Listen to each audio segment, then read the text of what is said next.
Today I am going to discuss a very important topic with you.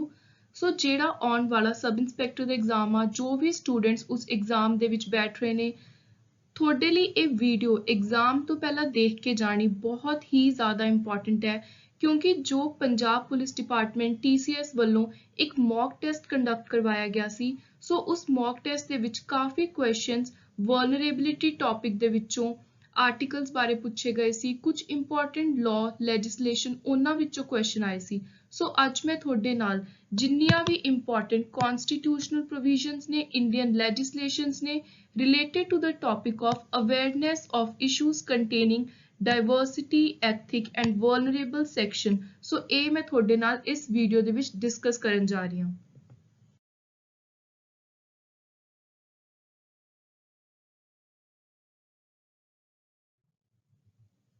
So before moving towards our topic, I want to share something important with you guys. So all those students who are preparing for either sub-inspector exam or for constable exam, मैं कुछ important MCQs ਨੂੰ compile ਕਰਕੇ ਇੱਕ test ਤਿਆਰ ਕੀਤਾ ਹੈ। ਇਸ test ਦੇ ਵਿੱਚ ਤੁਹਾਨੂੰ PDF ਫਾਰਮ ਦੇ ਵਿੱਚ MCQs with answer ਮਿਲ ਰਹੇ ਨੇ ਤੇ ਇਹ ਜਿਹੜੇ 7 topics mentioned ਹੈ ਇਹਨਾਂ ਉੱਤੇ ਜਿੰਨੇ ਵੀ important most expected MCQs ਨੇ ਉਹਨਾਂ ਨੂੰ compile ਕਰਕੇ ਇਹ ਟੈਸਟ ਤਿਆਰ ਕੀਤਾ ਹੈ ਤੇ ਇਹਦਾ ਰੇਟ ਹੈ ਸਿਰਫ ₹350 ਐਂਡ ਆਲਸੋ ਜੇ ਤੁਸੀਂ ਇਸ ਟੈਸਟ ਨੂੰ ਲੈਣ ਵਿੱਚ ਇੰਟਰਸਟਿਡ ਹੋ ਤਾਂ ਮੈਂ ਡਿਸਕ੍ਰਿਪਸ਼ਨ ਦੇ ਵਿੱਚ ਮੇਰੇ ਕੰਟੈਕਟ ਡਿਟੇਲਸ ਲਿਖ ਦੂੰਗੀ ਤੁਸੀਂ ਉਹਨਾਂ ਦੇ ਉੱਤੇ ਮੈਨੂੰ ਕੰਟੈਕਟ ਕਰਕੇ ਇਸ ਟੈਸਟ ਨੂੰ ਅਵੇਲ ਕਰ ਸਕਦੇ ਹੋ So firstly, let's understand what do we mean by vulnerable section. So vulnerable word ਦਾ ਮਤਲਬ ਹੈ at risk. ਸੋ ਜਿਹੜੇ ਵੀ ਲੋਕ ਕਿਸੇ ਵੀ ਤਰ੍ਹਾਂ ਦੇ ਰਿਸਕ ਤੇ ਨੇ ਉਹ ਰਿਸਕ ਫਿਜ਼ੀਕਲ ਹੋ ਸਕਦਾ ਮੈਂਟਲ ਹੋ ਸਕਦਾ ਸੋਸ਼ਲ ਹੋ ਸਕਦਾ ਸੋ ਕਹਿੰਦੇ ਇਸ ਤਰ੍ਹਾਂ ਦੇ ਜਿਹੜੇ ਵੀ ਕੈਟਾਗਰੀ ਦੇ ਲੋਕਾਂ ਨੂੰ ਕਿਸੇ ਵੀ ਤਰ੍ਹਾਂ ਦਾ ਸੋਸਾਇਟੀ ਦੇ ਵਿੱਚ ਰਿਸਕ ਹੈ ਉਹਨਾਂ ਨੂੰ ਆਪਾਂ ਵਲਨਰੇਬਲ ਸੈਕਸ਼ਨ ਦੀ ਕੈਟਾਗਰੀ ਚ ਪਾਉਂਦੇ ਆ ਤੇ ਇਹਨਾਂ ਸੈਕਸ਼ਨ ਦੇ ਲੋਕਾਂ ਦੇ ਰਾਈਟਸ ਨੂੰ ਇੰਟਰਸਟ ਨੂੰ ਪ੍ਰੋਟੈਕਟ ਕਰਨ ਦੇ ਲਈ ਅਲੱਗ-ਅਲੱਗ ਅਥਾਰਟੀਜ਼ ਨੇ ਮੈਕੈਨਿਜ਼ਮ ਨੇ ਜਿਹੜੇ ਕਿ ਇੰਡੀਆ ਵਿੱਚ ਕੰਮ ਕਰ ਰਹੇ ਨੇ ਜਿਵੇਂ ਕਿ ਕਨਸਟੀਟਿਊਸ਼ਨ ਹੋ ਗਿਆ ਸੰਵਿਧਾਨ ਵਿੱਚ ਬਹੁਤ ਸਾਰੇ ਆਰਟੀਕਲਸ ਨੇ ਜਿਹੜੇ ਵਲਨਰੇਬਲ ਸੈਕਸ਼ਨ ਦੇ ਇੰਟਰਸਟ ਨੂੰ ਪ੍ਰੋਟੈਕਟ ਕਰਨ ਦੀ ਗੱਲ ਕਰਦੇ ਨੇ then time to time parliament state legislative ਅਸੈਂਬਲੀਆਂ ਲਾਅ ਪਾਸ ਕਰਦੀਆਂ ਰਹਿੰਦੀਆਂ ਨੇ ਫਿਰ ਅੱਡ-ਅੱਡ ਮਿਨਿਸਟਰੀਆਂ ਨੂੰ ਕੰਮ ਦਿੱਤਾ ਹੋਇਆ ਜਿਵੇਂ ਸੋਸ਼ਲ ਜਸਟਿਸ ਦੀ ਵਿਮਨ ਚਾਈਲਡ ਡਿਵੈਲਪਮੈਂਟ ਦੀ ਦੈਨ ਆਪਣੇ ਕੋਲ ਜੁਡੀਸ਼ਰੀ ਹੈ ਬਹੁਤ ਇੰਪੋਰਟੈਂਟ ਕੇਸਿਸ ਵਿੱਚ ਲੈਜਿਸਲੇਸ਼ਨਸ ਪਾਸ ਕਰਕੇ ਜਿਹੜੀ ਜੁਡੀਸ਼ਰੀ ਹੈ ਉਹ ਵੀ ਇਸ ਚੀਜ਼ ਨੂੰ ਅਪਲਿਫਟ ਕਰਨ ਦੇ ਲਈ ਕੰਮ ਕਰ ਰਹੀ ਹੈ ਦੈਨ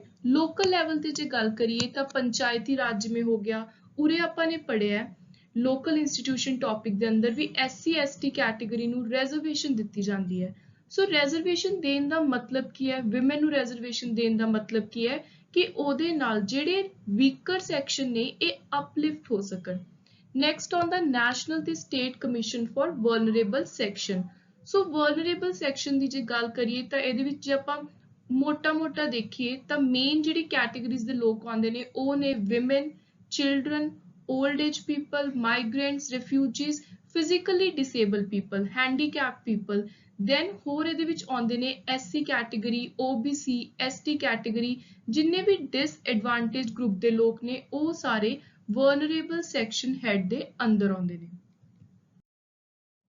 ਸੋ ਐਡਮਿਨਿਸਟ੍ਰੇਟਿਵ ਮੈਕੈਨਿਜ਼ਮ ਸੋ ਕਹਿੰਦੇ ਜਿਹੜੀ ਐਡਮਿਨਿਸਟ੍ਰੇਸ਼ਨ ਆ ਉਹ ਕਿਸ ਤਰ੍ਹਾਂ ਦੇ ਚੀਜ਼ਾਂ ਨੂੰ ਅਪਣਾ ਰਹੀ ਹੈ ਜਿਹਦੇ ਨਾਲ ਕੀ ਜਿਹੜੇ ਇਹ ਵੀਕਰ ਸੈਕਸ਼ਨ ਦੇ ਲੋਕ ਨੇ ਇਹ ਇੰਟਰਸਟ ਪ੍ਰੋਟੈਕਟ ਕਰਵਾ ਸਕੇ ਆਪਾਂ ਇਹਨਾਂ ਦੀ ਅਪਲਿਫਟਮੈਂਟ ਹੋ ਸਕੇ ਇਹ ਆਪਣੇ ਆਪ ਨੂੰ ਵਲਨਰੇਬਲ ਨਾ ਫੀਲ ਕਰਨ ਸੋ ਇਹਦੇ ਲਈ ਜਿਹੜੀ ਐਡਮਿਨਿਸਟ੍ਰੇਸ਼ਨ ਆ ਉਹ ਰਿਜ਼ਰਵੇਸ਼ਨ ਦਿੰਦੀ ਆ ਤਾਂ ਕਿ ਇਹਨਾਂ ਨੂੰ ਬਰਾਬਰ ਦਾ ਹੱਕ ਮਿਲ ਸਕੇ ਬਾਕੀ ਕੈਟਾਗਰੀ ਆਫ ਪੀਪਲ ਦੇ ਨਾਲ ਆਪਣੇ ਆਪ ਨੂੰ ਪ੍ਰੂਵ ਕਰਨ ਦੇ ਲਈ ਸੋ ਰਿਜ਼ਰਵੇਸ਼ਨ ਇੰਪਲੋਇਮੈਂਟ ਮਿਲਦੀ ਆ ਹੁਣ ਪ੍ਰਮੋਸ਼ਨ ਵਿੱਚ ਵੀ ਮਿਲਣ ਲੱਗ ਗਈ ਸੋ ਉਸ ਤੋਂ ਬਾਅਦ ਜਿਵੇਂ ਐਜੂਕੇਸ਼ਨ ਦੀ ਆਪਾਂ ਗੱਲ ਕਰੀਏ ਤਾਂ ਹਰ ਲੈਵਲ ਦੇ ਉੱਤੇ ਇਹਨਾਂ ਨੂੰ basic to upper level reservation ਦਿੱਤੀ ਜਾਂਦੀ ਹੈ then subsidy public distribution system scholarships then centrally sponsored schemes so ਇਹ ਨੇ ਕੁਝ ਇੰਪੋਰਟੈਂਟ ਐਡਮਿਨਿਸਟ੍ਰੇਟਿਵ ਮੈਕੈਨਿਜ਼ਮਸ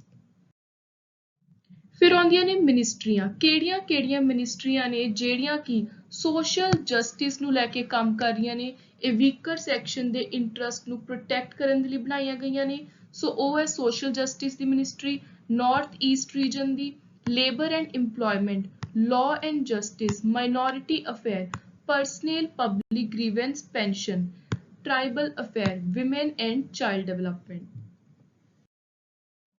ਸੋ ਹੁਣ ਆਪਣੇ ਲਈ ਮੇਨ ਸਭ ਤੋਂ ਇੰਪੋਰਟੈਂਟ ਟੌਪਿਕ ਆ ਜਾਂਦਾ ਕਨਸਟੀਟਿਊਸ਼ਨਲ ਪ੍ਰੋਵੀਜ਼ਨ। ਸੋ ਸੰਵਿਧਾਨ ਦੇ ਵਿੱਚ ਕਹਿੰਦੇ ਕਿੱਥੇ ਕਿੱਥੇ ਗੱਲ ਕੀਤੀ ਹੈ ਵਲਨਰੇਬਲ ਸੈਕਸ਼ਨ ਦੇ ਇੰਟਰਸਟ ਨੂੰ ਪ੍ਰੋਟੈਕਟ ਕਰਨ ਦੀ। ਤੇ ਜਿਹੜਾ ਇਹ ਟੌਪਿਕ ਹੈ ਮੈਂ ਤੁਹਾਨੂੰ ਅਲੱਗ ਤੋਂ ਹੈਡ ਵਾਈਜ਼ ਪੜਾਉਂਗੀ ਵੀ ਕਿਹੜੇ ਆਰਟੀਕਲ ਕਿਸ ਮੇਨ ਏਰੀਆ ਨੂੰ ਫੋਕਸ ਕਰ ਰਹੇ ਨੇ ਸੋ ਦੈਟ ਐਗਜ਼ਾਮ ਦੇ ਲਈ ਤੁਹਾਨੂੰ ਇਹ ਚੀਜ਼ਾਂ ਨੂੰ ਦਿਮਾਗ 'ਚ ਰਿਟੇਨ ਕਰਨਾ ਸੌਖਾ ਰਹੇ। ਸੋ ਨੰਬਰ 1 ਤੇ ਹੈ constitutional provision relevant to social justice and empowerment as a whole। ਜੇ ਆਪਾਂ ਓਵਰਆਲ ਗੱਲ ਕਰੀਏ ਤਾਂ ਸਭ ਤੋਂ ਪਹਿਲਾਂ ਤਾਂ ਪ੍ਰੀਐਮਬਲ ਵਿੱਚ ਹੀ ਇਕੁਐਲਿਟੀ ਜਸਟਿਸ ਇਹ ਚੀਜ਼ਾਂ ਦੀ ਗੱਲ ਕੀਤੀ ਹੋਈ ਹੈ। ਨੰਬਰ 2 ਤੇ ਆਰਟੀਕਲ 23 ਉਰੇ ਗੱਲ ਕੀਤੀ ਹੈ ਵੀ ਕੋਈ ਵੀ ਹਿਊਮਨ ਟ੍ਰੈਫਿਕਿੰਗ ਨਹੀਂ ਕਰ ਸਕਦਾ, ਚਾਈਲਡ ਲੇਬਰ, ਫੋਰਸ ਲੇਬਰ ਇਹ ਸਾਰੀਆਂ ਚੀਜ਼ਾਂ ਨੂੰ ਇਹਦੇ ਵਿੱਚ ਮਨਾ ਕੀਤਾ ਗਿਆ ਹੈ। ਇਹ ਆਰਟੀਕਲ ਬਹੁਤ ਹੀ ਜ਼ਿਆਦਾ ਇੰਪੋਰਟੈਂਟ ਹੈ। ਨੰਬਰ 2 ਤੇ ਚਿਲਡਰਨ ਨੂੰ ਜਿਹੜੀ ਮੈਂ ਚਾਈਲਡ ਲੇਬਰ ਦੀ ਗੱਲ ਕੀਤੀ ਹੈ ਕਿ ਕੋਈ ਵੀ ਫੈਕਟਰੀਜ਼ ਵਗੈਰਾ ਦੇ ਵਿੱਚ ਇੰਪਲੋਏ ਨਹੀਂ ਕਰ ਸਕਦਾ ਆਰਟੀਕਲ 24। ਦੈਨ ਇਹਨੂੰ ਲੈ ਕੇ child labour prohibition and regulation act ਵੀ ਹੈ 1986 ਦਾ ਜਿਹੜਾ ਟਾਈਮ ਟੂ ਟਾਈਮ ਅਮੈਂਡ ਕੀਤਾ ਗਿਆ। ਸੋ ਉਸ ਤੋਂ ਬਾਅਦ ਹੈ article 37 directive principle of state policy. So ਇਹਦੇ ਵਿੱਚ ਕਹਿੰਦੇ ਆਰਟੀਕਲ 37 ਵਿੱਚ ਵੀ ਦੱਸਿਆ ਗਿਆ ਹੈ ਕਿ ਕਿਵੇਂ ਆਪਾਂ ਨੇ ਸੋਸ਼ਲ ਜਸਟਿਸ ਤੇ ਇੰਪਾਵਰਮੈਂਟ ਨੂੰ ਅਪਲਿਫਟ ਕਰਵਾਉਣਾ। ਉਸ ਤੋਂ ਬਾਅਦ ਆਰਟੀਕਲ 38 ਵਿੱਚ state to secure social order for promotion of welfare of people। then article 39 ਇਹਦੇ ਵਿੱਚ ਦੱਸਿਆ ਹੋਇਆ ਹੈ ਵੀ ਕੁਝ important principles ਜਿਹੜੇ state ਨੂੰ follow ਕਰਨੇ ਚਾਹੀਦੇ ਨੇ ਤਾਂ ਕਿ ਜਿਹੜੇ weaker section ਨੇ ਉਹਨਾਂ ਦੇ interest protect ਹੋ ਸਕਣ। next ਬਹੁਤ ਜ਼ਿਆਦਾ important article ਹੈ ਇਹ ਤੁਹਾਨੂੰ 100% exam ਦੇ ਲਈ ਯਾਦ ਹੋਣਾ ਚਾਹੀਦਾ ਹੈ। ਇਹ ਹੈ equal justice ਤੇ free legal aid। ਕਹਿੰਦੇ ਬਾਈ ਚਾਂਸ ਮੰਨ ਲਓ ਕਿਸੇ ਨੂੰ ਕਿਸੇ ਉੱਤੇ ਕੋਈ ਕੇਸ ਹੋ ਗਿਆ ਉਹ ਬੰਦਾ ਗਰੀਬ ਹੈ ਉਹ ਆਪਣਾ ਕੋਈ ਵਕੀਲ ਨਹੀਂ ਕਰ ਸਕਦਾ ਤਾਂ ਲਾਅ ਕਨਸਟੀਟਿਊਸ਼ਨ ਨੇ ਕਿਹਾ ਵੀ ਤੁਹਾਨੂੰ ਫ੍ਰੀ ਲੀਗਲ ਏਡ ਮਿਲੂਗੀ। ਸੋ ਇਹ ਇੰਪੋਰਟੈਂਟ ਚੀਜ਼ ਆ ਵੀ ਹਰ ਕਿਸੇ ਨੂੰ ਇੱਕ proper opportunity right to be heard ਦਾ ਹੱਕ ਹੈ ਕਿ ਹਰ ਬੰਦੇ ਦੀ ਸੁਣਵਾਈ ਹੋਵੇ ਸਹੀ ਤਰੀਕੇ ਦੇ ਨਾਲ। ਜੇ ਕੋਈ ਬੰਦਾ ਗਰੀਬ ਆ ਇਹਦਾ ਇਹ ਮਤਲਬ ਨਹੀਂ ਕਿ ਉਹਦੀ ਸੁਣਵਾਈ ਨਹੀਂ ਹੋਊਗੀ। ਸੋ ਇਹ ਚੀਜ਼ ਆਪਾਂ ਨੂੰ ਆਰਟੀਕਲ 39A ਵਿੱਚ ਦਿੱਤੀ ਹੈ। ਨੈਕਸਟ ਹੈ article 46 so promotion of educational economic interest of SC ST and other weaker section. ਇਹ ਵੀ ਆਰਟੀਕਲ ਬਹੁਤ ਜ਼ਿਆਦਾ ਇੰਪੋਰਟੈਂਟ ਹੈ। ਸੋ ਐਗਜ਼ਾਮ ਦੇ ਲਈ ਤੁਸੀਂ ਐਜ਼ ਇਟ ਇਜ਼ ਆਰਟੀਕਲਸ ਦੇ ਨੰਬਰ ਯਾਦ ਰੱਖਣੇ ਨੇ ਵੀ ਕਿਹੜਾ ਆਰਟੀਕਲ ਕਿਸ ਚੀਜ਼ ਨੂੰ ਗੱਲ ਕਰ ਰਿਹਾ। ਨੈਕਸਟ ਆ ਗਿਆ ਹੁਣ ਜੇ ਆਪਾਂ ਸਪੈਸ਼ਲੀ ਸਿਰਫ ਸ਼ਡਿਊਲ ਕਾਸਟ ਦੀ ਗੱਲ ਕਰੀਏ ਸੋ ਜਿਹੜੇ ਸ਼ਡਿਊਲ ਕਾਸਟ ਵਾਲੇ ਵਲਨਰੇਬਲ ਗਰੁੱਪ ਹੈ ਇਹਨਾਂ ਦੇ ਵਿੱਚ ਨੰਬਰ 1 ਤੇ ਆਰਟੀਕਲ 341 ਇਹ ਸ਼ਡਿਊਲ ਕਾਸਟ ਬਾਰੇ ਦੱਸ ਰਿਹਾ ਹੈ। Then 366 definition. Then social safeguard article 17 ਬਹੁਤ ਹੀ ਜ਼ਿਆਦਾ ਇੰਪੋਰਟੈਂਟ ਹੈ। ਇਹਦਾ ਮਤਲਬ ਆ ਅਬੋਲਿਸ਼ਨ ਆਫ ਅਨਟੱਚੇਬਿਲਿਟੀ। ਤੁਸੀਂ ਕਿਸੇ ਨੂੰ ਅਛੂਤ ਵਗੈਰਾ ਨਹੀਂ ਕਹਿ ਸਕਦੇ, ਕਿਸੇ ਨੂੰ ਉਹਦੀ ਕਾਸਟ ਦੇ ਬੇਸਿਸ ਦੇ ਉੱਤੇ ਜੱਜ ਨਹੀਂ ਕਰ ਸਕਦੇ। There should be no discrimination ਕੋਈ ਭੇਦਭਾਵ ਨਹੀਂ ਹੋਣਾ ਚਾਹੀਦਾ on the basis of caste, creed, religion। Then है article 25 freedom of conscience, free profession, practice and propagation of religion। ਕਹਿੰਦੇ ਆਪਣੇ ਦੇਸ਼ ਵਿੱਚ ਆਜ਼ਾਦੀ ਹੈ ਕਿ ਤੁਸੀਂ ਕਿਸੇ ਵੀ ਰਿਲੀਜਨ ਨੂੰ ਕਿਸੇ ਵੀ ਭਾਵਨਾ ਨੂੰ ਜਿਹਨੂੰ ਵੀ ਤੁਸੀਂ ਮੰਨ ਰਹੇ ਹੋ ਉਸ ਚੀਜ਼ ਨੂੰ ਤੁਸੀਂ ਫ੍ਰੀਲੀ ਪ੍ਰੋਫੈਸ ਕਰ ਸਕੋ ਪ੍ਰੈਕਟਿਸ ਕਰ ਸਕੋ।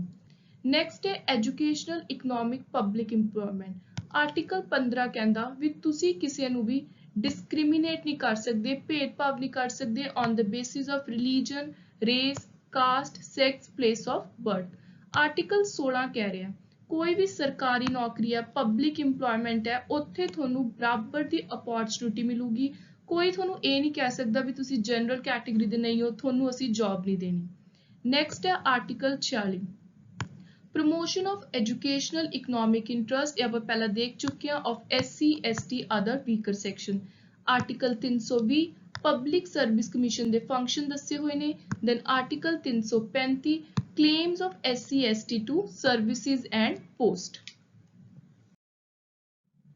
Next is political safeguard so ਹੁਣ SC ST ਨੂੰ ਪੋਲਿਟਿਕਸ ਦੇ ਵਿੱਚ ਕਿੱਥੇ ਕਿੱਥੇ ਰੈਜ਼ਰਵੇਸ਼ਨ ਦਿੱਤੀ ਹੈ, ਇਹ ਮੈਂ ਤੁਹਾਨੂੰ ਸਟਾਰਟਿੰਗ ਵਿੱਚ ਹੀ ਦੱਸਤਾ ਸੀ ਵੀ ਰੈਜ਼ਰਵੇਸ਼ਨ ਕਿਉਂ ਦਿੰਦੇ ਆ, ਤਾਂ ਕਿ ਇਹ ਆਪਣੇ ਆਪ ਨੂੰ ਬਾਕੀ ਜਿਹੜੀ ਸੁਸਾਇਟੀ ਦੇ ਕੈਟੇਗਰੀ ਦੇ ਲੋਕ ਨੇ, ਜਿਹੜੇ ਐਡਵਾਂਟੇਜਡ ਕੈਟੇਗਰੀ ਦੇ ਆਪਾਂ ਜਿਨ੍ਹਾਂ ਨੂੰ ਮੰਨਦੇ ਆ, ਉਹਨਾਂ ਦੇ ਬਰਾਬਰ ਸਮਝ ਸਕਣ। ਸੋ ਇਹਨਾਂ ਦੀ ਅਪਲਿਫਟਮੈਂਟ ਹੋ ਸਕੇ, ਇਹਨਾਂ ਦੇ ਇੰਟਰਸਟ ਪ੍ਰੋਟੈਕਟ ਹੋ ਸਕਣ।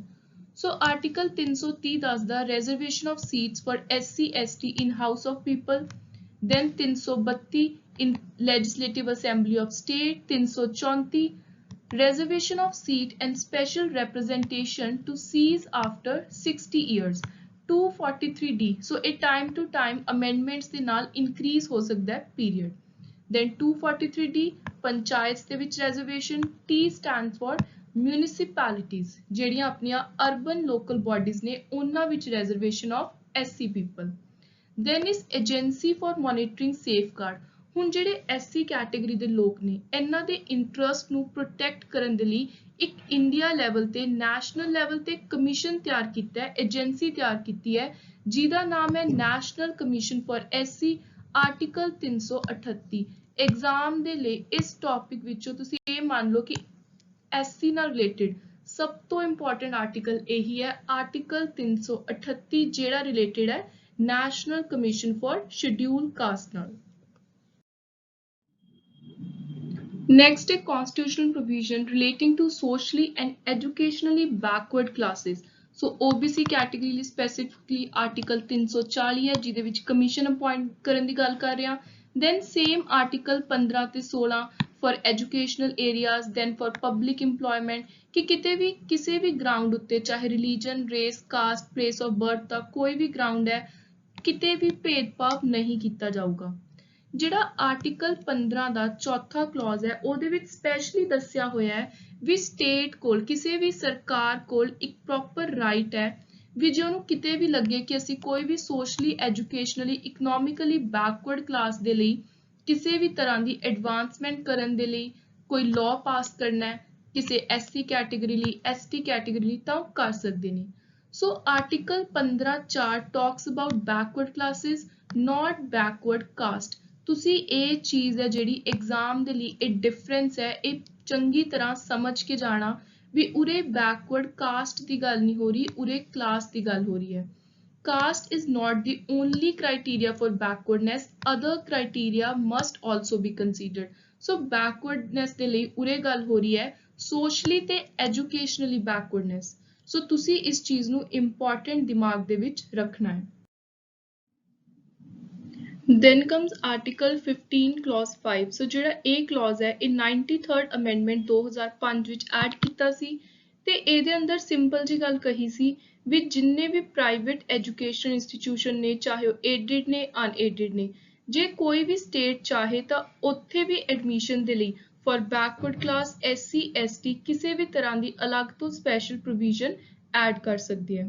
ਸੋ 16(4) ਜਿਹੜਾ ਨੈਕਸਟ ਕਲੌਜ਼ ਹੈ ਇਹਦੇ ਵਿੱਚ ਬੇਸਿਕਲੀ ਕਿਹਾ ਗਿਆ ਸੀ ਕਿ ਜਿਹੜੀ ਵੀ ਕੋਈ ਸਟੇਟ ਗਵਰਨਮੈਂਟ ਹੈ ਉਹ ਜੇ ਚਾਹੇ ਤਾਂ ਕੋਈ ਵੀ ਵੈਕੈਂਸੀਜ਼ ਰਿਜ਼ਰਵ ਕਰ ਸਕਦੀ ਹੈ ਕਿਸੇ ਵੀ ਤਰ੍ਹਾਂ ਦੀ ਪਬਲਿਕ ਸਰਵਿਸ ਦੇ ਵਿੱਚ for backward class. Then 16(4)A ਇਹਦੇ ਵਿੱਚ ਅਲਾਉ ਕੀਤਾ ਸੀ ਵੀ ਪ੍ਰਮੋਸ਼ਨ ਦੇ ਮੈਟਰਸ ਦੇ ਵਿੱਚ SC ST ਨੂੰ ਲੈ ਕੇ ਰਿਜ਼ਰਵੇਸ਼ਨ ਸਟੇਟਸ ਇੰਪਲੀਮੈਂਟ ਕਰ ਸਕਦੀਆਂ ਨੇ। ਦੈਨ 4B ਬੇਸਿਕਲੀ ਇਹਦੇ ਵਿੱਚ ਸਿੰਪਲ ਜੀ ਗੱਲ ਕਹੀ ਆ ਵੀ ਜੇ ਕਿਤੇ ਵੀ ਕੋਈ ਵੀ ਸਟੇਟ ਆ ਕੋਈ ਵੀ ਰਾਜ ਆ ਉੱਥੇ ਕੋਈ ਵੀ ਖਾਲੀ ਜੌਬਸ ਪਈਆਂ ਨੇ ਕੋਈ ਵੀ ਅਨਫਿਲਡ ਵੈਕੈਂਸੀਜ਼ ਨੇ ਜਿਹੜੀਆਂ ਪਹਿਲਾਂ ਬੈਕਵਰਡ ਕਲਾਸ ਦੇ ਲਈ ਰਿਜ਼ਰਵ ਕੀਤੀਆਂ ਸੀ ਹੁਣ ਜੇ ਸਰਕਾਰ ਚਾਹੇ ਤਾਂ ਉਹ ਵੈਕੈਂਸੀਜ਼ ਨੂੰ ਅਲੱਗ ਤੋਂ ਇੱਕ separate class of vacancy declare ਕਰ ਸਕਦੇ ਨੇ। ਨੈਕਸਟ ਹੈ agency for monitoring safeguard. So ਇਹ ਆਪਾਂ ਨੇ ਆਲਰੇਡੀ ਦੇਖਿਆ ਸੀ article 338 national commission for schedule caste. Next is constitutional provision relating to person with disability and old. So ਜਿਹੜੇ ਵੱਡੀ ਉਮਰ ਦੇ old age people ਨੇ ਜਾਂ ਫਿਰ physically disable ਨੇ mentally disable ਨੇ ਇਹਨਾਂ ਦੀ upliftment ਦੇ ਲਈ ਜਿਹੜੀ ਇਹ ਕੈਟੇਗਰੀ ਦੇ vulnerable ਲੋਕ ਨੇ ਇਹਨਾਂ ਨੂੰ ਲੈ ਕੇ ਹੁਣ ਆਪਾਂ ਦੇਖਾਂਗੇ ਕਿਹੜੇ ਸੰਵਿਧਾਨ ਦੇ ਵਿੱਚ important articles ਨੇ। So number 1 ਤੇ ਆ article 41 right to work, education, public assistance in certain cases. Then ਕਹਿੰਦੇ ਜਿਹੜੇ ਇੱਕ ਪ੍ਰੋਪਰ ਆਪਾਂ ਨੂੰ ਪਤਾ ਵੀ ਸ਼ਡਿਊਲਸ ਨੇ ਸੰਵਿਧਾਨ ਦੇ, ਜਿਹੜਾ ਚੌਥਾ ਸ਼ਡਿਊਲ ਹੈ ਉਹਦੀ ਤੀਜੀ ਲਿਸਟ ਵਿੱਚ ਜਿਹੜੀ 24ਵੀਂ ਐਂਟਰੀ ਹੈ ਉਹਦੇ ਵਿੱਚ ਪਾਰਟਿਕੂਲਰਲੀ 올ਡ ਏਜ ਪੈਨਸ਼ਨ ਦੀ ਗੱਲ ਕੀਤੀ ਹੈ, ਮੈਟਰਨਿਟੀ ਬੈਨੀਫਿਟ ਦੀ ਗੱਲ ਕੀਤੀ ਹੈ। ਸੋ ਉਹਦੇ ਵਿੱਚ ਆਪਾਂ ਦੇਖਦੇ ਹਾਂ ਵੀ welfare of labour including condition of work provident fund, liability of workman compensation, old age pension, maternity benefit. So ਇਹ ਸਾਰੀਆਂ ਗੱਲਾਂ ਦੀ ਉਹਦੇ ਵਿੱਚ ਪ੍ਰੋਪਰ ਤੋਂ ਅਲੱਗ ਤੋਂ ਇੱਕ ਚੈਪਟਰ ਇਨਕਲੂਡ ਕੀਤਾ ਗਿਆ। ਨੈਕਸਟ ਹੈ further item number 9 of the state list. ਜਿਹੜੀ ਸਟੇਟ ਲਿਸਟ ਆ ਉਹਦੇ ਵਿੱਚ ਆਈਟਮ ਨੰਬਰ 9 ਹੈ ਜਿਹੜੀ ਤੇ 20, 23, 24 ਕੰਕਰੈਂਟ ਲਿਸਟ ਦੀਆਂ।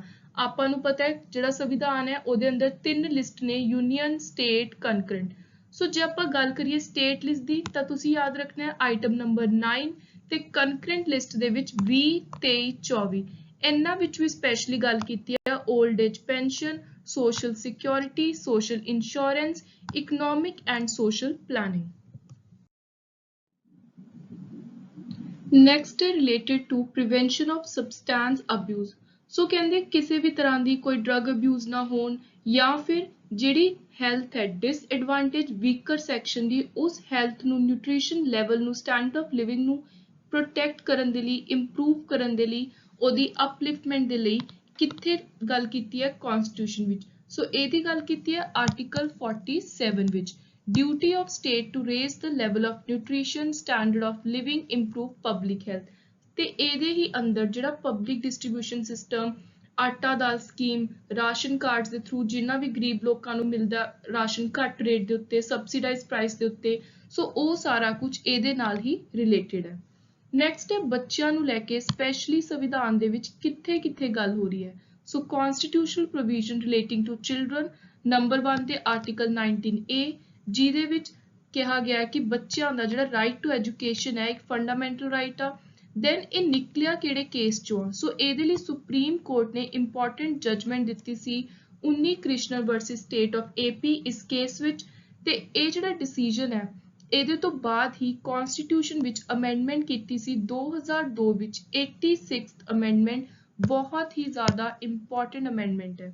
ਨੈਕਸਟ ਆਰਟੀਕਲ 24, ਸੋ ਬੱਚਿਆਂ ਨੂੰ ਕਿਸੇ ਵੀ ਤਰ੍ਹਾਂ ਦੀ ਐਕਸਪਲੋਇਟੇਸ਼ਨ ਦੇ ਅਗੇਂਸਟ ਬਚਾਉਣਾ। ਦੈਨ ਕੋਈ ਵੀ ਛੋਟੇ ਬੱਚੇ ਨੇ 14 ਸਾਲ ਤੋਂ ਨੀਚੇ ਉਹ ਕਿਸੇ ਵੀ ਤਰ੍ਹਾਂ ਦੀ ਫੈਕਟਰੀ ਦੇ ਵਿੱਚ ਹੈਜ਼ਾਰਡੀਅਸ ਪ੍ਰੋਸੈਸ ਜਿੱਥੇ ਵੀ ਉਹਨਾਂ ਦੀ ਜਿਹੜੀ ਹੈਲਥ ਹੈ ਉਹਨੂੰ ਖਤਰਾ ਹੋਵੇ, ਕਿਸੇ ਵੀ ਤਰ੍ਹਾਂ ਦਾ ਡੇਂਜਰਸ ਕੰਮ ਉੱਥੇ ਬੱਚਿਆਂ ਨੂੰ ਇੰਪਲੋਏ ਨਹੀਂ ਕਰ ਸਕਦੇ।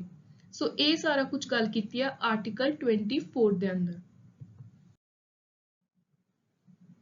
Next is Lakshmikant Pandey versus union of India.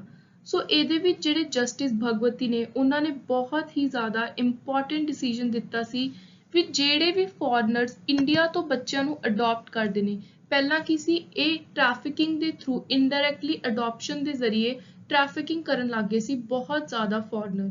So ਇਸ ਚੀਜ਼ ਨੂੰ ਰੋਕਣ ਦੇ ਲਈ ਇਹਦੇ ਉੱਤੇ ਇੱਕ ਪ੍ਰੋਪਰ ਚੈੱਕ ਰੱਖਣ ਦੇ ਲਈ ਬੱਚਿਆਂ ਦੇ ਇੰਟਰਸਟ ਪ੍ਰੋਟੈਕਟ ਕਰਨ ਦੇ ਲਈ ਲਕਸ਼ਮੀਕਾਂਤ ਪਾਂਡੇ ਦਾ ਕੇਸ ਆਇਆ ਸੀ। ਸੋ ਇਹ ਸੁਪਰੀਮ ਕੋਰਟ ਦੀ ਜਜਮੈਂਟ ਹੈ। ਨੈਕਸਟ ਹੈ ਆਰਟੀਕਲ 45, ਇਹਦੇ ਵਿੱਚ ਕਿਹਾ ਗਿਆ that the state has to provide early childhood care and education for children up to 6 years of age। ਸੋ ਜਿਹੜਾ ਵੀ ਆਪਣਾ ਆਂਗਨਵਾੜੀ ਸਿਸਟਮ ਵਗੈਰਾ ਚੱਲ ਰਿਹਾ ਹੈ ਸੋ ਉਹ ਸਾਰਾ ਇਹਦੇ ਅੰਦਰ ਚੱਲਦਾ ਹੈ ਜਿਹਨੂੰ ਆਪਾਂ अर्ਲੀ ਚਾਈਲਡਹੁੱਡ ਕੇਅਰ ਜਾਂ ਫਿਰ ਪ੍ਰੀ ਸਕੂਲ ਐਜੂਕੇਸ਼ਨ ਵੀ ਕਹਿ ਦਿੰਦੇ ਹਾਂ। Next is constitutional provision relating to women. ਔਰਤਾਂ ਦੇ ਲਈ ਸਭ ਤੋਂ ਪਹਿਲਾ ਆਰਟੀਕਲ 15 ਕਲੌਜ਼ 3 ਵਿੱਚ ਗੱਲ ਕੀਤੀ ਹੈ। So this article allows state to make special provision for women and children.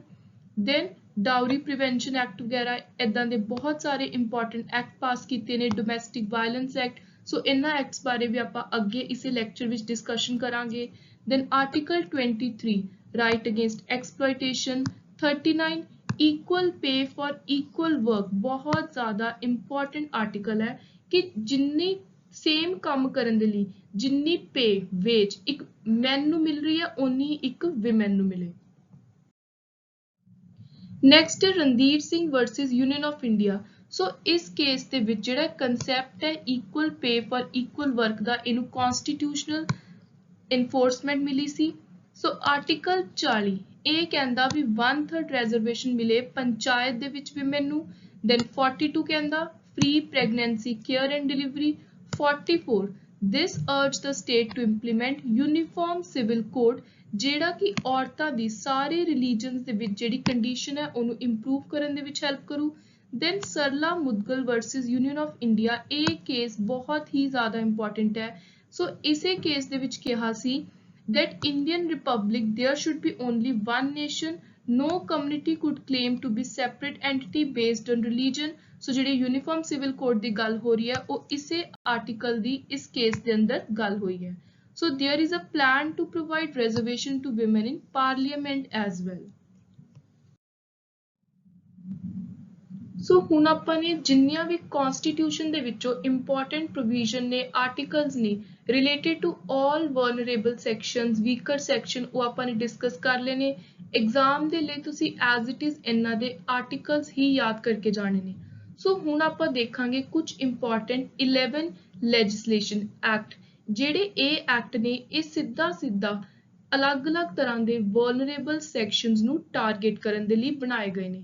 So now let's discuss statutory provision for vulnerable section। So number 1 ਤੇ ਹੈ protection of civil right PCR Act 1955 the schedule caste ਲਈ। then SC/ST prevention of atrocity Act 1989। then backward class ਦੇ ਲਈ ਹੈ National Commission for Backward Class Act 1993 ਦਾ। ਫਿਰ person with disability 1995 the act. ਜਿਹੜੇ ਇਹ act ਨੇ ਇਹਨਾਂ ਸਾਰੇ ਐਕਟਸ ਦੇ ਈਅਰ ਤੁਸੀਂ 100% ਐਗਜ਼ਾਮ ਦੇ ਵਿੱਚ ਯਾਦ ਕਰਕੇ ਜਾਣੇ ਨੇ। ਨੈਕਸਟ ਹੈ national trust for welfare of people with autism cerebral palsy then mental retardation multiple disability act 1999। rehabilitation council of india 1992 ਇਹ ਵੀ person with disability ਲਈ। then old age ਲਈ social defense ਲਈ maintenance and welfare of parent and senior citizen act 2007 dowry prohibition act domestic violence act immoral traffic prevention act and last is juvenile justice care and protection of children act 2005। ਸੋ ਇਹ ਉਹ ਸਾਰੇ acts ਨੇ ਜਿਹੜੇ ਮੈਨੂੰ ਲੱਗਿਆ ਵੀ vulnerable sections ਨੂੰ specifically target ਕਰ ਰਹੇ ਨੇ। So next is protection of civil rights PCR Act 1955। ਹੁਣ ਜਿਹੜੇ ਵੀ ਇਹ ਐਕਟਸ ਨੇ ਇਹਨਾਂ ਵਿੱਚੋਂ ਕੁਝ 6-7 ਐਕਟਸ ਨੇ ਜਿਨ੍ਹਾਂ ਦੀਆਂ ਇੰਪੋਰਟੈਂਟ ਪ੍ਰੋਵੀਜ਼ਨਸ ਵਿੱਚੋਂ ਚਾਹੇ ਡੈਫੀਨੇਸ਼ਨ ਕਲੌਜ਼ ਹੈ ਜਾਂ ਕੁਝ ਆਰਟੀਕਲਸ ਨੇ ਕੁਝ ਸੈਕਸ਼ਨ ਨੇ ਉਹ ਆਪਾਂ ਨੂੰ ਐਗਜ਼ਾਮ ਦੇ ਲਈ ਯਾਦ ਹੋਣੇ ਚਾਹੀਦੇ ਨੇ।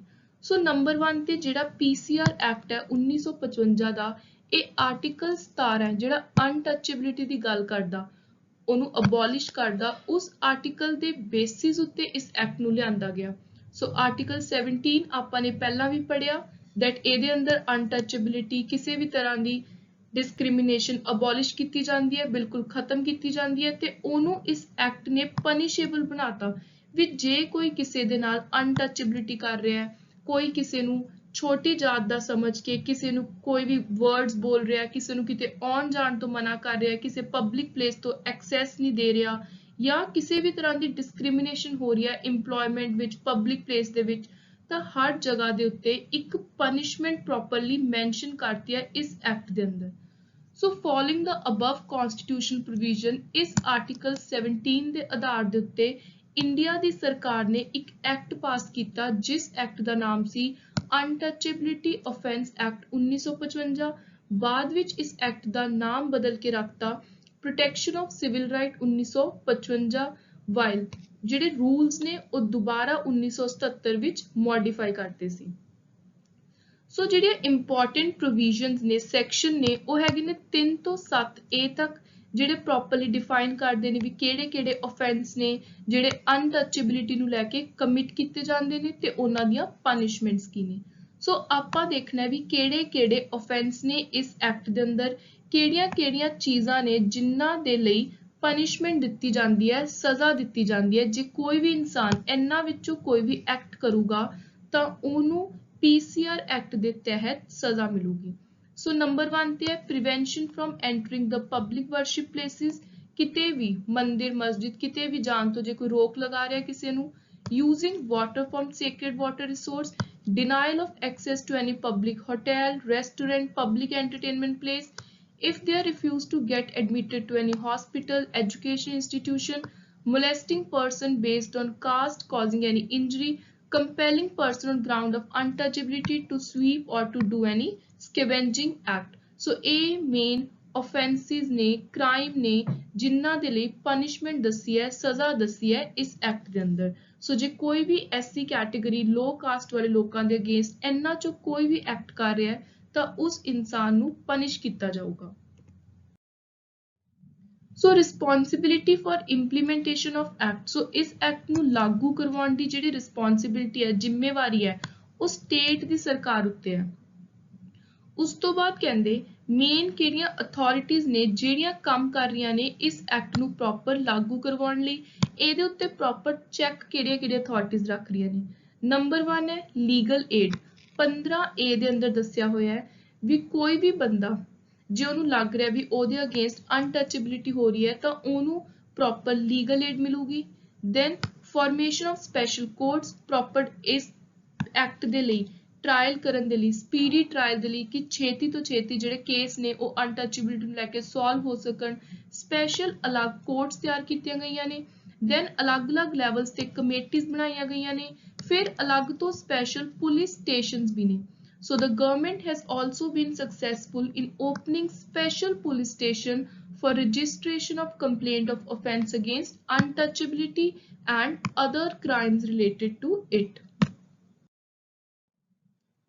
So ਉਸ ਤੋਂ ਬਾਅਦ ਆਪਣਾ next important act ਆ ਜਾਂਦਾ ਹੈ SC/ST Prevention of Atrocity Act 1989। ਸੋ ਸਭ ਤੋਂ ਪਹਿਲਾ ਤਾਂ important question ਆ ਵੀ atrocity ਦਾ ਮਤਲਬ ਕੀ ਹੈ। ਸੋ ਐਟਰੋਸਿਟੀ ਦਾ ਮਤਲਬ ਹੈ ਕੋਈ ਵੀ ਇਹੋ ਜਿਹਾ ਕ੍ਰਾਈਮ offense ਜਿਹਦੀ ਸਜ਼ਾ ਸੈਕਸ਼ਨ 3 ਇਸ ਐਕਟ ਦੇ ਸੈਕਸ਼ਨ 3 ਦੇ ਅੰਦਰ ਦੱਸੀ ਹੈ। ਸੋ ਇਹਦੀ ਡੈਫੀਨੇਸ਼ਨ ਹੀ ਇਹ ਹੈ। ਨੈਕਸਟ ਹੈ SC/ST। ਸੋ ਕਹਿੰਦੇ SC/ST ਦਾ ਮਤਲਬ ਹੈ ਜਿਹੜਾ ਸੰਵਿਧਾਨ ਦੇ ਆਰਟੀਕਲ 366 ਦੇ ਅੰਦਰ 24 ਤੇ 25 ਕਲੌਜ਼ ਵਿੱਚ ਦੱਸਿਆ ਹੋਇਆ।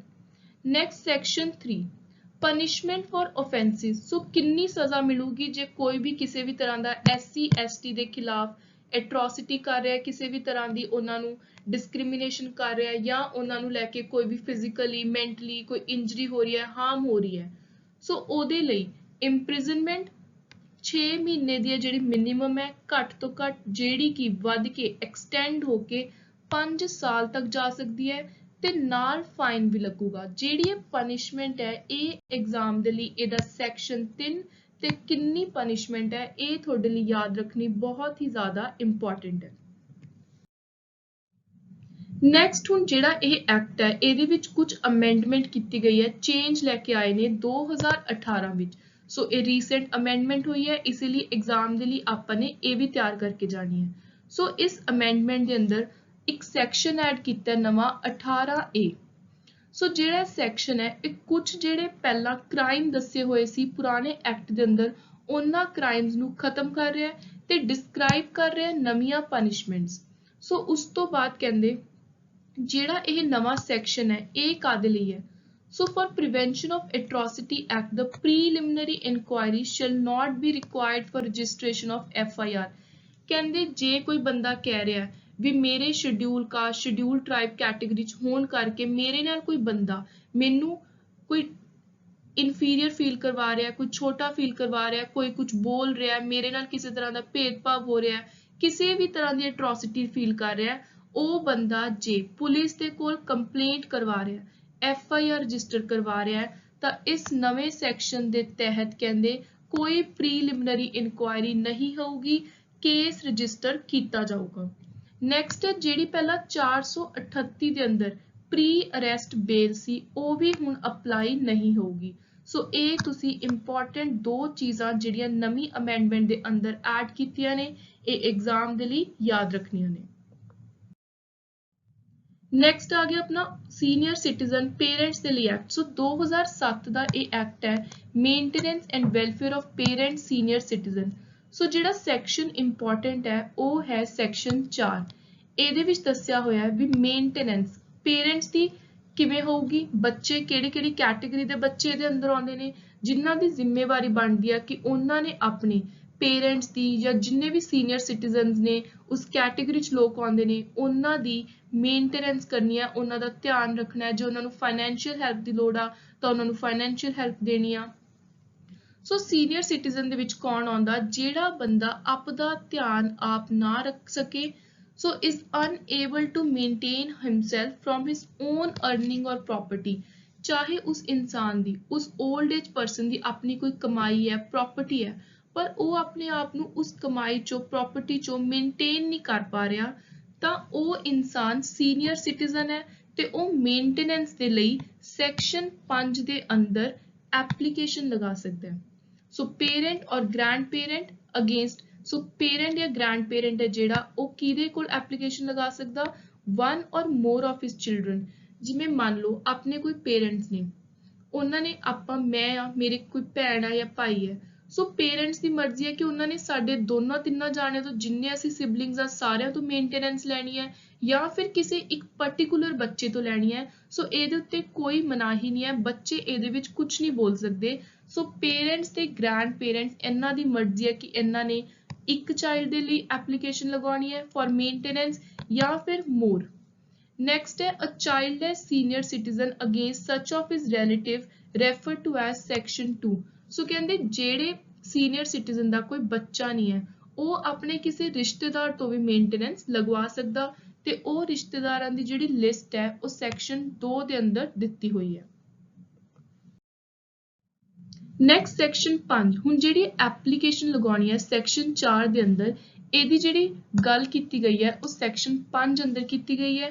ਤੇ ਜਿਹੜੀ ਕੋਰਟ ਆਰਡਰ ਕਰੂਗੀ ਮੇਨਟੇਨੈਂਸ ਦੇਣ ਦਾ, ਸਾਰਾ ਕੋਰਟ ਚਿਲਡਰਨ ਤੋਂ ਵੀ ਪੁੱਛੂਗੀ ਕਿ ਉਹਨਾਂ ਦੀ ਫਾਈਨੈਂਸ਼ੀਅਲ ਸਿਚੁਏਸ਼ਨ ਕਿਵੇਂ ਹੈ, ਦੈਨ ਜਿਨ੍ਹਾਂ ਨੇ ਐਪਲੀਕੇਸ਼ਨ ਲਗਾਈ ਹੈ 올ਡ ਏਜ ਸੀਨੀਅਰ ਸਿਟੀਜ਼ਨਸ, ਉਹਨਾਂ ਦੀ ਵੀ ਪ੍ਰੋਪਰ ਸੁਣਵਾਈ ਹੋਊਗੀ।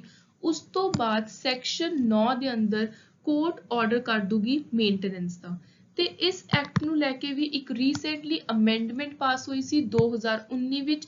ਇਹਦੇ ਵਿੱਚ ਜਿਹੜੀ ਡੈਫੀਨੇਸ਼ਨ ਹੈ ਚਿਲਡਰਨ ਦੀ, ਉਹਨੂੰ ਵਧਾ ਕੇ ਉਹਦੇ ਅੰਦਰ ਸਟੈਪ ਚਿਲਡਰਨ ਨੂੰ ਇਨਕਲੂਡ ਕਰਤਾ, adoptive children in law, legal guardian of minor children under the definition of children. So ਇਹ ਜਿਹੜੀਆਂ ਕੈਟੇਗਰੀਜ਼ ਇਨਕਲੂਡ ਕੀਤੀਆਂ ਨੇ ਐਗਜ਼ਾਮ ਦੇ ਲਈ, ਇਹ ਬਹੁਤ ਇੰਪੋਰਟੈਂਟ ਹੈ। ਨੈਕਸਟ ਪ੍ਰੋਪਰਲੀ ਇਹਦੇ ਵਿੱਚ ਇਹ ਵੀ ਕਹਿਤਾ ਵੀ ਜਿਹੜਾ ਮੇਨਟੇਨੈਂਸ ਟ੍ਰਾਈਬਿਊਨਲ ਹੈ, ਜਿਹੜਾ ਇਸ ਕੇਸ ਵਿੱਚ ਆਰਡਰ ਵਗੈਰਾ ਦਿੰਦਾ, ਉਹ ਚਿਲਡਰਨ ਨੂੰ ਮੈਕਸਿਮਮ 10,000 ਪਰ ਮੰਥ ਮੇਨਟੇਨੈਂਸ ਲਗਾਉਣ ਦੇ ਲਈ ਕਹਿ ਸਕਦਾ ਪੇਰੈਂਟਸ ਨੂੰ। ਤੇ ਜਿਹੜਾ ਬਿੱਲ ਹੈ, ਇਹ ਨਵਾਂ 2019 ਦਾ ਬਿੱਲ ਹੈ, ਇਹਦੇ ਵਿੱਚ ਜਿਹੜੀ ਅਪਰ ਲਿਮਿਟ ਹੈ ਉਸ ਨੂੰ ਮੇਨਟੇਨੈਂਸ ਫੀਸ ਦੀ ਨੂੰ ਰਿਮੂਵ ਕਰਤਾ। ਸੋ ਇਹ ਵੀ ਤੁਸੀਂ ਚੀਜ਼ ਯਾਦ ਰੱਖਣੀ ਹੈ। ਨੈਕਸਟ ਇੰਪੋਰਟੈਂਟ ਕੇਸ ਆ ਜਾਂਦਾ ਹੈ ਵਿਮਨ ਨੂੰ ਲੈ ਕੇ, ਫੀਮੇਲਸ ਨੂੰ ਲੈ ਕੇ, ਡਾਊਰੀ ਪ੍ਰੋਹਿਬਿਸ਼ਨ ਐਕਟ 1961। ਸੋ ਦਹੇਜ ਨੂੰ ਲੈ ਕੇ ਕਿ ਕੋਈ ਵੀ ਪਾਰਟੀ ਨਾ ਦਹੇਜ ਲਵੇ ਨਾ ਦਵੇ, ਇਸ ਚੀਜ਼ ਦੀ ਰੋਕ ਲਗਾਈ ਗਈ ਹੈ 1961 ਐਕਟ ਦੇ ਅੰਦਰ, ਤੇ ਇਹਨੂੰ ਪਨਿਸ਼ੇਬਲ ਕੀਤਾ। ਸੋ ਪਨਿਸ਼ਮੈਂਟ ਦੋਨੋਂ ਪਾਰਟੀਆਂ ਦੇ ਲਈ ਹੈ, ਜੇ ਕੋਈ ਦੇ ਰਿਹਾ ਉਹਦੇ ਲਈ ਵੀ, ਜੇ ਕੋਈ ਡਿਮਾਂਡ ਕਰ ਰਿਹਾ ਉਹਦੇ ਲਈ ਵੀ।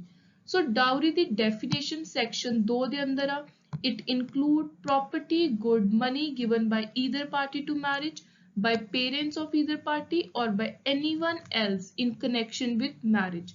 ਸੋ ਜਿਹੜਾ ਇਹ ਐਕਟ ਹੈ, ਇਹ ਹਰ ਤਰ੍ਹਾਂ ਦੀ ਰਿਲੀਜਨ ਦੇ ਉੱਤੇ ਅਪਲਾਈ ਹੁੰਦਾ ਪੂਰੇ ਇੰਡੀਆ ਵਿੱਚ, ਇਹ ਇੰਪੋਰਟੈਂਟ ਚੀਜ਼ ਯਾਦ ਰੱਖਣੀ ਹੈ। ਨੈਕਸਟ ਸੈਕਸ਼ਨ 3 ਤੇ 4, ਇਹਦੇ ਵਿੱਚ ਪੈਨਲਟੀ ਦੱਸੀ ਹੋਈ ਹੈ, ਸਜ਼ਾ ਦੱਸੀ ਹੋਈ ਹੈ। ਸੋ ਕਹਿੰਦੇ ਜੇ ਕੋਈ ਬੰਦਾ ਗਿਵਿੰਗ ਔਰ ਟੇਕਿੰਗ ਡਾਊਰੀ, ਚਾਹੇ ਆਪਣੀ ਮਰਜ਼ੀ ਨਾਲ ਦੇ ਰਿਹਾ ਲੈ ਰਿਹਾ, ਤਾਂ ਜੇ ਕਿਸੇ ਨੂੰ ਪਤਾ ਲੱਗ ਜਾਏ ਕਿ ਪ੍ਰੋਪਰ ਡਾਊਰੀ ਦਿੱਤੀ ਜਾ ਰਹੀ ਹੈ, ਲਈ ਜਾ ਰਹੀ ਹੈ, ਤਾਂ ਉਹਦੀ ਸਜ਼ਾ ਹੈ ਅਪ ਟੂ 1 ਈਅਰ ਤੇ ਫਾਈਨ, ਜਿਹੜਾ ਕਿ 5,000 ਰੁਪਏ ਤੱਕ ਜਾ ਸਕਦਾ ਹੈ। ਸੋ ਜੇ ਕੋਈ particularly demand ਕਰ ਰਿਹਾ, if a person demand directly or indirectly from parents, relative or guardian of bride or bridegroom any dowry, he shall be punishable with imprisonment for a term which shall not be less than 6 months, ਜਿਹੜੀ 2 ਸਾਲ ਤੱਕ, ਸੋ 6 ਮਹੀਨੇ ਦੀ minimum ਸਜ਼ਾ, ਜਿਹੜੀ ਜਾ ਕੇ extend ਹੋ ਕੇ 2 ਸਾਲ ਤੱਕ ਜਾ ਸਕਦੀ ਹੈ। ਇੱਕ ਹੋਰ ਹੁਣ ਤੁਸੀਂ ਉਰੇ ਇੰਪੋਰਟੈਂਟ ਚੀਜ਼ ਸਮਝ ਲਓ, ਉਰੇ ਵਰਡ ਹੈ ਬ੍ਰਾਈਡ ਔਰ ਬ੍ਰਾਈਡਗਰੂਮ, ਮਤਲਬ ਕਿ ਉਰੇ ਕੋਈ ਇਹ ਜੈਂਡਰ ਨਿਊਟਰਲ ਐਕਟ ਹੈ। ਉਰੇ ਕੋਈ ਫੀਮੇਲ ਮੇਲ ਦੀ ਗੱਲ ਨਹੀਂ ਹੋ ਰਹੀ, ਉਰੇ ਹੋ ਰਹੀ ਹੈ ਵੀ ਆਪਾਂ ਨੇ ਦਹੇਜ ਰੋਕਣਾ। ਕਿਤੇ ਕਿਤੇ ਬ੍ਰਾਈਡਸ ਜਾਂ ਬ੍ਰਾਈਡਗਰੂਮ ਦੋਨੋਂ ਕੈਟੇਗਰੀਜ਼ ਦੇ ਜਿਹੜੇ ਲੋਕ ਨੇ ਉਹ ਵੀ ਲੈਂਦੇ ਦੇਖੇ ਗਏ ਨੇ, ਬ੍ਰਾਈਡਗਰੂਮਸ ਵੀ ਲੈਂਦੇ ਦੇਖੇ ਗਏ ਨੇ ਤੇ ਬ੍ਰਾਈਡਸ ਵੀ ਲੈਂਦੀਆਂ ਦੇਖੀਆਂ ਨੇ। ਸੋ ਕਹਿੰਦੇ ਚਾਹੇ ਫੀਮੇਲ ਲੈ ਰਹੀ ਹੈ ਚਾਹੇ ਮੇਲ ਦੀ ਜਿਹੜੀ ਪਾਰਟੀ ਹੈ ਉਹ ਲੈ ਰਹੀ ਹੈ, ਉਹਦੇ ਪੇਰੈਂਟਸ ਲੈ ਰਹੇ ਨੇ। ਡਾਊਰੀ ਜਿਹੜੀ ਹੈ ਇਹ ਜੈਂਡਰ ਨਿਊਟਰਲ ਐਕਟ ਹੈ 1961 ਦਾ, ਇਹਦੇ ਵਿੱਚ ਦੋਨੋਂ ਪਾਰਟੀਜ਼ ਨੂੰ ਹੀ ਪਨਿਸ਼ਮੈਂਟ ਹੋਊਗੀ। Next is protection of women from domestic violence act 2005। ਸੋ ਜੇ ਕਿਸੇ ਵੀ ਔਰਤ ਨੂੰ ਕੋਈ ਘਰ ਦੇ ਵਿੱਚ, ਸਪੈਸ਼ਲੀ ਵਿਮਨ ਦੇ ਲਈ ਹੈ, ਸੋ ਇਹ ਜੈਂਡਰ ਨਿਊਟਰਲ ਨਹੀਂ ਹੈ, ਉਰੇ ਸਿਰਫ ਆਪਾਂ ਵਿਮਨ ਇੱਕ ਔਰਤ ਦੀ ਗੱਲ ਕਰ ਰਹੇ ਹਾਂ। ਸੋ ਡੋਮੈਸਟਿਕ ਵਾਇਲੈਂਸ ਦਾ ਜਿਹੜਾ ਡੈਫੀਨੇਸ਼ਨ ਹੈ ਇਹ ਸੈਕਸ਼ਨ 2G ਵਿੱਚ ਦਿੱਤੀ ਹੋਈ ਹੈ ਤੇ ਪ੍ਰੋਪਰ ਇਹਦੀ ਇਲੈਬੋਰੇਸ਼ਨ ਸੈਕਸ਼ਨ 3 ਵਿੱਚ ਹੈ। ਸੋ ਐਗਜ਼ਾਮ ਦੇ ਲਈ ਸੈਕਸ਼ਨ 3 ਬਹੁਤ ਹੀ ਜ਼ਿਆਦਾ ਇੰਪੋਰਟੈਂਟ ਹੈ। ਸੋ ਇਹਦੇ ਵਿੱਚ ਕੀ ਕਿਹਾ ਗਿਆ ਹੈ ਕਿ ਕੋਈ ਵੀ ਇਹੋ ਜਿਹਾ ਐਕਟ ਜਿਹੜਾ ਕਿ ਕਿਸੇ ਔਰਤ ਦੀ ਲਾਈਫ, ਹੈਲਥ, ਸੇਫਟੀ ਨੂੰ ਇਨਫ੍ਰਿੰਜ ਕਰ ਰਿਹਾ, ਉਹਨੂੰ ਮੈਂਟਲੀ, ਫਿਜ਼ੀਕਲੀ ਅਬਿਊਜ਼ ਕਰ ਰਿਹਾ, ਉਹਨੂੰ ਸੈਕਸ਼ੂਅਲ, ਵਰਬਲ, ਇਮੋਸ਼ਨਲ, ਇਕਨੋਮਿਕ, ਇਹ 5 ਕੈਟੇਗਰੀ ਦੇ ਅਬਿਊਜ਼ਸ ਫੇਸ ਕਰਨੇ ਪੈ ਰਹੇ ਨੇ। ਜਾਂ ਫਿਰ ਕੋਈ ਹੋਰ ਜਿਹੜਾ ਹਸਬੈਂਡ ਦਾ ਕੋਈ ਰਿਲੇਟਿਵ ਆ, ਉਹ ਕਿਸੇ ਵੀ ਤਰ੍ਹਾਂ ਦੀ ਫਿਜ਼ੀਕਲੀ ਟੌਰਚਰ ਕਰ ਰਿਹਾ ਹੈ, ਜਾਂ ਫਿਰ ਕਿਸੇ ਤਰ੍ਹਾਂ ਦੀ ਡਾਊਰੀ, ਦਹੇਜ ਦੇ ਲਈ ਡਿਮਾਂਡ ਹੋ ਰਹੀ ਹੈ, ਕੋਈ ਵੈਲਿਊਏਬਲ ਸਿਕਿਉਰਿਟੀ ਦੇ ਲਈ ਹੋ ਰਹੀ ਹੈ। ਸੋ ਇਹ ਜਿਹੜੀਆਂ ਵੀ 3-4 ਕੈਟੇਗਰੀਜ਼ ਦੀਆਂ ਉਰੇ ਪ੍ਰੋਪਰ ਆਪਾਂ ਨੂੰ ਐਕਟ ਦੱਸੇ ਨੇ, ਇਹ ਸਾਰੇ ਮਿਲ ਕੇ ਕਰਦੇ ਨੇ ਡੋਮੈਸਟਿਕ ਵਾਇਲੈਂਸ। ਸੋ ਇਹਨਾਂ ਦੇ ਵਿੱਚੋਂ ਕੋਈ ਵੀ ਜੇ ਐਕਟ ਹੋ ਰਿਹਾ ਹੈ ਤਾਂ ਉਹਨੂੰ ਆਪਾਂ ਮੰਨਾਂਗੇ ਕਿ ਡੋਮੈਸਟਿਕ ਵਾਇਲੈਂਸ ਹੋ ਰਹੀ ਹੈ, ਤੇ ਜਿਹੜੀ ਡੋਮੈਸਟਿਕ ਵਾਇਲੈਂਸ ਹੈ ਇਹ ਪਨਿਸ਼ੇਬਲ ਹੈ।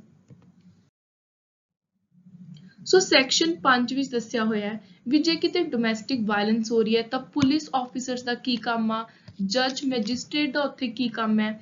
ਦੈਨ ਸ਼ੈਲਟਰ ਹੋਮਸ, ਹੁਣ ਜੇ ਕੋਈ ਔਰਤ ਆ ਉਹਦੇ ਨਾਲ ਡੋਮੈਸਟਿਕ ਵਾਇਲੈਂਸ ਹੋ ਰਹੀ ਹੈ, ਕੋਈ ਮਾਰਕੁੱਟ ਕਰ ਰਹੇ ਨੇ ਉਹਦੇ ਇਨ-ਲॉज, ਤਾਂ ਹੁਣ ਜੇ ਉਹ ਆਪਣੇ ਪੇਰੈਂਟਸ ਦੇ ਘਰ ਨਹੀਂ ਜਾ ਰਹੀ ਤਾਂ ਉਹਦੇ ਲਈ ਪ੍ਰੋਪਰ ਰਿਹੈਬਿਲਿਟੇਸ਼ਨ ਦੇ ਲਈ ਸ਼ੈਲਟਰ ਹੋਮਸ ਤਿਆਰ ਕੀਤੇ ਗਏ ਨੇ। ਸੋ ਸ਼ੈਲਟਰ ਹੋਮਸ ਦੀਆਂ ਜਿਹੜੀਆਂ ਡਿਊਟੀਜ਼ ਹੈ ਉਹ ਸੈਕਸ਼ਨ 6 ਵਿੱਚ ਨੇ। ਦੈਨ ਉਸ ਔਰਤ ਨੂੰ ਮੈਡੀਕਲ ਫੈਸਿਲਿਟੀਜ਼ ਦਿੱਤੀਆਂ ਜਾਣਗੀਆਂ। ਫਿਰ ਪ੍ਰੋਪਰ ਪ੍ਰੋਟੈਕਸ਼ਨ ਆਫਿਸਰ ਜਿਹੜੇ ਟਾਈਮ ਟੂ ਟਾਈਮ ਚੈੱਕ ਰੱਖਣਗੇ ਕਿ ਦੁਬਾਰਾ ਤਾਂ ਨਹੀਂ ਡੋਮੈਸਟਿਕ ਵਾਇਲੈਂਸ ਹੋ ਰਹੀ। ਜੇ ਇਨ ਕੇਸ ਉਹ ਵਿਮਨ ਦੁਬਾਰਾ ਆਪਣੇ ਇਨ-ਲॉज ਦੇ ਘਰ ਜਾ ਰਹੀ ਹੈ ਤਾਂ ਉਹ ਸਾਰੇ ਕੇਸਿਸ ਦੇ ਵਿੱਚ ਸੈਕਸ਼ਨ 8 ਕੰਮ ਕਰਦਾ। ਦੈਨ ਪ੍ਰੋਟੈਕਸ਼ਨ ਆਫਿਸਰਸ ਦੀਆਂ ਡਿਊਟੀਜ਼ ਨੇ। ਐਂਡ ਲਾਸਟ ਵਿੱਚ ਆਪਣੇ ਲਈ ਇੰਪੋਰਟੈਂਟ ਸੈਕਸ਼ਨ ਹੈ ਸੈਕਸ਼ਨ 20। ਸੋ ਜਿਹੜੀ ਵੀ ਵਿਮਨ ਹੈ ਜੇ ਉਹ ਚਾਹੇ ਤਾਂ ਮੋਨੇਟਰੀ ਰਿਲੀਫ ਵੀ ਲੈ ਸਕਦੀ ਹੈ ਜੇ ਉਹਦੇ ਨਾਲ ਡੋਮੈਸਟਿਕ ਵਾਇਲੈਂਸ ਹੋਈ ਹੈ। ਫਿਰ ਇੱਕ ਬਹੁਤ ਇੰਪੋਰਟੈਂਟ ਕੇਸ ਆਉਂਦਾ ਇਮੋਰਲ ਟ੍ਰੈਫਿਕ ਪ੍ਰੀਵੈਂਸ਼ਨ ਐਕਟ 1956 ਦਾ। ਸੋ 1956 ਦਾ ਜਿਹੜਾ ਐਕਟ ਹੈ ਇਹ ਪ੍ਰੋਸਟੀਟਿਊਸ਼ਨ ਨੂੰ ਲੈ ਕੇ ਹੈ। ਸੋ ਜਿੱਥੇ ਵੀ ਔਰਤਾਂ ਇਲੀਗਲ ਤਰੀਕੇ ਦੇ ਨਾਲ ਕਮਰਸ਼ੀਅਲ ਪਰਪਸ ਦੇ ਨਾਲ ਸੇਲ ਪਰਚੇਜ਼ ਹੋ ਰਹੀ ਹੈ, ਔਰਤਾਂ ਦੀ ਉਹਨਾਂ ਦੀ ਸੈਕਸ਼ੂਅਲੀ ਐਕਸਪਲੋਇਟੇਸ਼ਨ ਹੋ ਰਹੀ ਹੈ, ਉਸ ਚੀਜ਼ ਨੂੰ ਇਸ ਐਕਟ ਦੇ ਅੰਦਰ ਬੈਨ ਕੀਤਾ ਹੈ। ਸੋ ਇਹਦੇ ਵਿੱਚ ਐਗਜ਼ਾਮ ਦੇ ਲਈ ਦੋ ਇੰਪੋਰਟੈਂਟ ਡੈਫੀਨੇਸ਼ਨ ਹੈ, ਇੱਕ ਤਾਂ ਹੈ ਬ੍ਰੋਥਲ ਦੀ ਸੈਕਸ਼ਨ 2A, ਦੂਜੀ ਹੈ ਪ੍ਰੋਸਟੀਟਿਊਸ਼ਨ ਦੀ ਸੈਕਸ਼ਨ 2F। ਸੋ ਬ੍ਰੋਥਲ ਦਾ ਮਤਲਬ ਹੈ ਕੋਈ ਵੀ ਇਹੋ ਜਿਹਾ ਘਰ ਜਾਂ ਕਿਸੇ ਘਰ ਦਾ ਹਿੱਸਾ, ਪੋਰਸ਼ਨ, ਕੋਈ ਕਮਰਾ ਜਾਂ ਕਿਸੇ ਕਮਰੇ ਦਾ ਹਿੱਸਾ, ਕੋਈ ਵੀ ਇਹੋ ਜਿਹੀ ਜਗ੍ਹਾ, ਪਲੇਸ, ਪੋਰਸ਼ਨ ਜਿਹਨੂੰ ਯੂਜ਼ ਕੀਤਾ ਜਾ ਰਿਹਾ ਹੈ ਸੈਕਸ਼ੂਅਲ ਐਕਸਪਲੋਇਟੇਸ਼ਨ ਦੇ ਲਈ, ਕਿਸੇ ਹੋਰ ਬੰਦੇ ਦੇ ਅਬਿਊਜ਼ ਦੇ ਲਈ, ਜਾਂ ਦੋ ਜਾਂ ਦੋ ਤੋਂ ਜ਼ਿਆਦਾ ਪ੍ਰੋਸਟੀਚਿਊਟਸ ਦੇ ਮਿਊਚੁਅਲ ਗੇਨ ਦੇ ਲਈ। ਸੋ ਬ੍ਰੋਥਲ ਆਪਾਂ ਨੇ ਦੇਖ ਲਿਆ। ਪ੍ਰੋਸਟੀਟਿਊਸ਼ਨ ਕੀ ਹੈ? ਪ੍ਰੋਸਟੀਟਿਊਸ਼ਨ ਦਾ ਮਤਲਬ ਹੈ ਸੈਕਸ਼ੂਅਲ ਐਕਸਪਲੋਇਟੇਸ਼ਨ ਔਰ abuse of person for commercial purpose. ਤੁਸੀਂ ਕਿਸੇ ਨੂੰ, ਕਿਸੇ ਦੀ ਬਾਡੀ ਨੂੰ ਕਹਿ ਲਓ ਜਾਂ ਕਿਸੇ ਇਨਸਾਨ ਨੂੰ ਸੈਕਸ਼ੂਅਲ ਪਰਪਸ ਦੇ ਲਈ ਤੁਸੀਂ ਪੈਸਾ ਲੈ ਕੇ ਸੇਲ ਪਰਚੇਜ਼ ਦੀ ਕੈਟੇਗਰੀ 'ਚ ਉਹਨੂੰ ਚੀਜ਼ ਨੂੰ ਲਿਆ ਕੇ ਉਹਦਾ ਕਮਰਸ਼ੀਅਲ ਪਰਪਸ ਦੇ ਨਾਲ ਉਹਨੂੰ ਯੂਜ਼ ਕਰ ਰਹੇ ਹੋ ਇਲੀਗਲ ਤਰੀਕੇ ਦੇ ਨਾਲ, ਉਸ ਪਰਸਨ ਨੂੰ ਆਪਾਂ, ਜਿਹੜਾ ਪਰਸਨ ਇਸ ਤਰ੍ਹਾਂ ਦੇ ਕੰਮ ਦੇ ਵਿੱਚ ਇਨਵੋਲਵ ਆ, ਉਹਦੇ ਲਈ ਆਪਾਂ ਵਰਡ ਯੂਜ਼ ਕਰਦੇ ਹਾਂ ਪ੍ਰੋਸਟੀਚਿਊਟ। ਤੇ ਇਹਦੀ ਸਜ਼ਾ ਹੈ, ਪਨਿਸ਼ਮੈਂਟ ਦੱਸੀ ਹੋਈ ਹੈ, ਅਲੱਗ-ਅਲੱਗ ਸੈਕਸ਼ਨ ਨੇ ਇਸ ਐਕਟ ਦੇ, ਜਿਵੇਂ ਸੈਕਸ਼ਨ 3 to 9, 11, 18, 20, 21। ਸੋ ਸੈਕਸ਼ਨ 3 ਦੇ ਵਿੱਚ ਕੀ ਹੈ ਕਿ ਜੇ ਕਿਤੇ ਵੀ ਬ੍ਰੋਥਲ ਬਣਾਇਆ ਹੋਇਆ ਤਾਂ ਉਹਦੇ ਜਿਹੜਾ ਪਰਸਨ ਆ, ਜਿਹੜਾ ਓਨਰ ਆ, ਜਿਹਦਾ ਜਗ੍ਹਾ ਹੈ, ਉਹਨੂੰ ਰਿਗਰਸ ਇੰਪ੍ਰਿਜ਼ਨਮੈਂਟ ਹੋਊਗੀ। ਦੈਨ ਜਿਹੜਾ ਉਸ ਜਗ੍ਹਾ ਦਾ ਮੈਨੇਜਰ ਹੈ ਉਹਨੂੰ ਪਨਿਸ਼ਮੈਂਟ ਹੋਊਗੀ 1 ਤੋਂ 3 ਸਾਲ ਦੀ, ਨਾਲ ਫਾਈਨ ਵੀ ਲੱਗੂਗਾ। ਦੈਨ ਸੈਕਸ਼ਨ 4 ਦੇ ਵਿੱਚ ਆ ਕਿ ਜਿਹੜਾ ਬੰਦਾ ਪ੍ਰੋਸਟੀਟਿਊਸ਼ਨ ਦੇ ਧੰਦੇ ਤੋਂ ਆਪਣੀ ਪੈਸਾ ਕਮਾ ਰਿਹਾ, ਆਪਣੀ ਅਰਨਿੰਗ ਕਰ ਰਿਹਾ, ਤਾਂ ਉਹਨੂੰ ਵੀ 2 ਸਾਲ ਤੱਕ ਦੀ ਸਜ਼ਾ ਹੋ ਜਾਂ ਫਿਰ 1000 ਰੁਪਏ ਦਾ ਫਾਈਨ, ਜਾਂ ਦੋਨੋਂ ਚੀਜ਼ਾਂ। ਨੈਕਸਟ ਸੈਕਸ਼ਨ 5 ਦੱਸ ਰਿਹਾ ਇਸ ਐਕਟ ਦੇ ਅੰਦਰ ਕਿ ਜਿਹੜਾ ਬੰਦਾ ਕਿਸੇ ਨੂੰ ਧੱਕੇ ਦੇ ਨਾਲ ਗਲਤ ਤਰੀਕੇ ਦੇ ਨਾਲ ਪ੍ਰੋਕਿਊਰ ਕਰ ਰਿਹਾ, ਕਿਸੇ ਨੂੰ ਜਿਵੇਂ ਕਿਡਨੈਪ ਕਰ ਰਿਹਾ, ਇੰਡਿਊਸ ਕਰ ਰਿਹਾ ਹੈ ਪ੍ਰੋਸਟੀਟਿਊਸ਼ਨ ਦੇ ਧੰਦੇ ਵਿੱਚ ਆਉਣ ਲਈ, ਸੋ ਉਹਨੂੰ ਰਿਗਰਸ ਇੰਪ੍ਰਿਜ਼ਨਮੈਂਟ ਹੋਊਗੀ 3 ਤੋਂ 7 ਸਾਲ ਦੀ, ਨਾਲ 2000 ਦਾ fine. Then section 6 allow the court to punish a person detained in any place used for prostitution. Then section 7 bar, ਇਹ ਬਾਰ ਕਰਦਾ ਹੈ, ਬੈਨ ਕਰਦਾ ਕਿ ਕੋਈ ਵੀ ਬੰਦਾ ਕਿਸੇ ਇੱਕ ਪਾਰਟਿਕੂਲਰ ਏਰੀਆ ਦੇ ਵਿੱਚ ਕਿਸੇ ਏਰੀਏ ਨੂੰ ਵੀ ਪ੍ਰੋਪਰਲੀ ਪ੍ਰੋਹਿਬਿਟ ਕੀਤਾ ਜਾਂਦਾ ਵੀ ਜਿੱਥੇ ਆਪਾਂ ਇਹ ਜਿਹੜਾ ਪ੍ਰੋਸਟੀਟਿਊਸ਼ਨ ਦਾ ਵਰਕ ਹੈ ਇਹਨੂੰ ਕੈਰੀ ਨਹੀਂ ਕਰ ਸਕਦੇ। Next is seduction or solicitation in public place, ਇਹ ਚੀਜ਼ ਵੀ ਬੈਂਡ ਹੈ ਇਸ ਐਕਟ ਦੇ ਅੰਦਰ, ਸੈਕਸ਼ਨ 8 ਵਿੱਚ ਦੱਸਿਆ ਹੋਇਆ ਹੈ। ਨੈਕਸਟ ਹੈ ਕਸਟੋਡੀਅਲ ਪ੍ਰੋਸਟੀਟਿਊਸ਼ਨ, ਸੋ ਇਹਦੇ ਜਿਹੜੀ ਸੈਕਸ਼ਨ 9 ਦੇ ਅੰਦਰ ਜੇ ਤੁਸੀਂ ਕਿਸੇ ਨੂੰ ਧੱਕੇ ਨਾਲ ਆਪਣੀ ਕਸਟਡੀ 'ਚ ਲੈ ਰਹੇ ਹੋ ਤੇ ਉਹ ਤੋਂ ਪ੍ਰੋਸਟੀਟਿਊਸ਼ਨ ਕਰਵਾ ਰਹੇ ਹੋ ਤਾਂ ਉਹਦੀ ਸਜ਼ਾ ਹੈ 7 year to life imprisonment or 10 with fine। Next ਜੇ ਤੁਸੀਂ ਕਿਸੇ ਪ੍ਰੋਸਟੀਟਿਊਟ ਨੂੰ ਕਿਸੇ ਜਗ੍ਹਾ ਤੋਂ ਰਿਮੂਵ ਕਰਤਾ, ਉਹਨੂੰ ਬ੍ਰੋਥਲ ਤੋਂ ਕੱਢ ਲਿਆ, ਬਾਅਦ ਵਿੱਚ ਉਹ ਜਿਹੜੇ ਮੈਜਿਸਟ੍ਰੇਟ ਜੱਜ ਨੇ ਕੋਈ ਆਰਡਰ ਪਾਸ ਕੀਤੇ ਨੇ ਉਹਨਾਂ ਨੂੰ ਫੋਲੋ ਨਹੀਂ ਕਰ ਰਹੇ ਸੈਕਸ਼ਨ 20 ਦੇ ਅੰਦਰ, ਤਾਂ ਉੱਥੇ ਫਾਈਨ ਲੱਗੂ 200 ਰੁਪਏ ਦਾ, ਤੇ ਜੇ ਉਹ ਉਸ ਚੀਜ਼ ਨੂੰ ਕੰਟੀਨਿਊ ਕਰ ਰਿਹਾ ਤਾਂ ਉਹਨਾਂ ਨੂੰ ਹਰ ਇੱਕ ਦਿਨ ਦੇ ਲਈ, ਜਿੰਨੇ ਦਿਨਾਂ ਦੇ ਲਈ ਉਹ ਪ੍ਰੋਸਟੀਟਿਊਸ਼ਨ ਦਾ ਕੰਮ ਕੰਟੀਨਿਊ ਰੱਖੂ, ਹਰ ਇੱਕ ਦਿਨ ਦੇ ਲਈ 20 ਰੁਪਏ ਦਾ ਫਾਈਨ ਲੱਗੂ। Next, a protective home or corrective institution must adhere to term of its license. So ਜਿੰਨੀਆਂ ਵੀ ਜਿੱਥੇ ਵੀ ਕੋਈ ਪੁਲਿਸ ਰੇਡ ਕਰੇ ਕਿ ਕੋਈ ਪ੍ਰੋਸਟੀਟਿਊਸ਼ਨ ਦਾ ਕੰਮ ਚੱਲ ਰਿਹਾ, ਉੱਥੋਂ ਜਿਹੜੀਆਂ ਪ੍ਰੋਸਟੀਟਿਊਟ ਕੱਢੀਆਂ ਜਾਂਦੀਆਂ ਨੇ ਉਹਨਾਂ ਲਈ ਅੱਡ ਤੋਂ ਉਹਨਾਂ ਦੀ ਰਿਹੈਬਿਲਿਟੇਸ਼ਨ ਦੇ ਲਈ ਸ਼ੈਲਟਰ ਹੋਮਸ ਤਿਆਰ ਕੀਤੇ ਨੇ, ਪ੍ਰੋਟੈਕਟਿਵ ਹੋਮਸ ਤਿਆਰ ਕੀਤੇ ਨੇ। ਸੋ ਕਹਿੰਦੇ ਜੇ ਕੋਈ ਪ੍ਰੋਟੈਕਟਿਵ ਹੋਮ ਸਹੀ ਤਰੀਕੇ ਦੇ ਨਾਲ ਕੰਮ ਨਹੀਂ ਕਰ ਰਿਹਾ ਤਾਂ ਉਹਨਾਂ ਹੋਮਸ ਨੂੰ ਵੀ ਫਾਈਨ ਲੱਗੂਗਾ। ਨੈਕਸਟ ਇਜ਼ ਜਿਹੜਾ ਪ੍ਰੋਟੈਕਟਿਵ ਹੋਮ ਆ ਜਾਂ ਕਰੈਕਟਿਵ ਇੰਸਟੀਚਿਊਟ ਦੀ ਗੱਲ ਕੀਤੀ ਹੈ, ਜਿੱਥੇ ਉਹਨਾਂ ਪ੍ਰੋਸਟੀਟਿਊਟਸ ਨੂੰ ਰੱਖਿਆ ਜਾਂਦਾ, ਉਹਨਾਂ ਨੂੰ ਜਿਹੜਾ ਲਾਇਸੈਂਸ ਮਿਲਦਾ ਉਹ ਸੈਕਸ਼ਨ 21 ਦੇ ਅੰਦਰ ਮਿਲਦਾ। Next is juvenile justice care and protection of children act 2015। ਸੋ ਇੱਕ ਇੰਟਰਨੈਸ਼ਨਲ ਯੂਨਾਈਟਿਡ ਨੇਸ਼ਨ ਆਰਗੇਨਾਈਜੇਸ਼ਨ ਹੈ, ਇਹਦੀ ਕਨਵੈਨਸ਼ਨ ਸੀ, ਇਹਨਾਂ ਦਾ ਇੱਕ ਆਪਣਾ ਰੂਲ ਸੀ, ਲਾਅ ਸੀ, ਜਿਹਦੇ ਵਿੱਚ ਕਿ ਰਾਈਟ ਆਫ ਚਿਲਡਰਨ ਦੀ ਗੱਲ ਕੀਤੀ ਗਈ ਸੀ, ਬੱਚਿਆਂ ਦੇ ਅਧਿਕਾਰਾਂ ਦੀ। ਸੋ ਜਿਹੜੀ ਕਨਵੈਨਸ਼ਨ ਹੈ 1992 ਵਿੱਚ ਇੰਡੀਆ ਨੇ ਸਾਈਨ ਕੀਤੀ, ਤੇ ਇਸ ਕਨਵੈਨਸ਼ਨ ਦੇ ਚੱਲਦੇ ਹੋਏ ਇੰਡੀਆ ਨੇ 2000 ਦੇ ਵਿੱਚ juvenile justice care and protection of children act pass ਕੀਤਾ, ਤੇ ਜਿਹੜਾ ਇਹ ਐਕਟ ਹੈ ਇਹ ਰੀਸੈਂਟਲੀ 2015 ਦੇ ਵਿੱਚ ਦੁਬਾਰਾ ਤੋਂ ਅਮੈਂਡ ਕੀਤਾ ਗਿਆ। ਸੋ ਇਸ ਐਕਟ ਵਿੱਚ ਉਹ ਸਾਰੀਆਂ ਚੀਜ਼ਾਂ ਨੂੰ ਲੈ ਕੇ ਗੱਲ ਕੀਤੀ ਗਈ ਹੈ ਜਿੱਥੇ ਕੋਈ ਬੱਚੇ ਕ੍ਰਾਈਮ ਕਰਦੇ ਨੇ।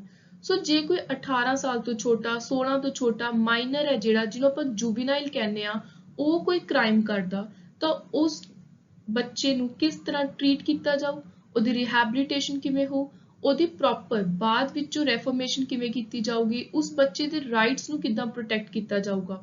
ਸੋ ਇਹ ਸਾਰੀਆਂ ਚੀਜ਼ਾਂ ਦੀ ਗੱਲ ਕੀਤੀ ਗਈ ਹੈ ਜੁਵੇਨਾਈਲ ਜਸਟਿਸ ਐਕਟ ਵਿੱਚ।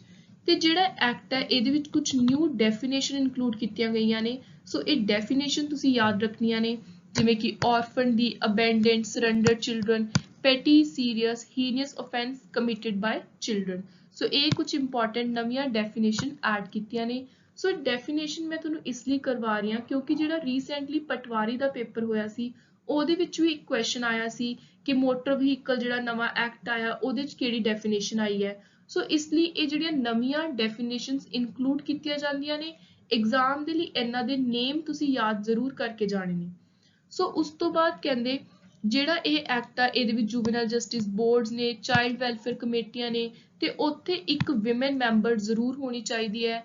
ਦੈਨ ਕਿਹੜੀਆਂ ਸਪੈਸ਼ਲ ਪ੍ਰੋਵੀਜ਼ਨ ਨੇ ਜਿੱਥੇ ਬੱਚੇ ਡੇਂਜਰਸ ਕ੍ਰਾਈਮ ਕਰਦੇ ਨੇ, ਜਿਹੜੇ 16 ਸਾਲ ਤੋਂ ਉੱਪਰ ਨੇ, ਉਹਨਾਂ ਦੀ ਗੱਲ ਹੋ ਰਹੀ ਹੈ ਸੈਕਸ਼ਨ 15 ਦੇ ਅੰਦਰ। ਸੋ 16 ਤੋਂ 18 ਏਜ ਦੇ ਜਿਹੜੇ ਬੱਚੇ ਕ੍ਰਾਈਮ ਕਰਦੇ ਨੇ ਉਹਨਾਂ ਬਾਰੇ ਜਿਹੜੇ ਰੂਲਸ ਨੇ ਉਹ ਸੈਕਸ਼ਨ 15 ਦੇ ਅੰਦਰ ਨੇ। ਸੋ ਇਹ ਤੁਸੀਂ ਸੈਕਸ਼ਨ ਯਾਦ ਰੱਖਣਾ। ਨੈਕਸਟ ਇੱਕ ਹੋਰ ਇੰਪੋਰਟੈਂਟ ਚੀਜ਼ ਹੈ, ਇਸੇ ਐਕਟ ਨੂੰ ਚੱਲਦੇ ਹੋਏ ਇੱਕ ਨਵਾਂ ਚੈਪਟਰ ਐਡ ਕੀਤਾ ਗਿਆ ਅਡਾਪਸ਼ਨ ਉੱਤੇ। ਸੋ ਕਹਿੰਦੇ ਜੇ ਕਿਸੇ ਨੇ ਹੁਣ ਕੋਈ ਅਡਾਪਸ਼ਨ ਕਰਨੀ ਹੈ ਤਾਂ ਉਹਦੇ ਲਈ ਇੰਡੀਆ ਲੈਵਲ ਤੇ ਇੱਕ ਸਿੰਗਲ ਅਥਾਰਟੀ ਬਣਾਤੀ, central adoption resource authority CARA.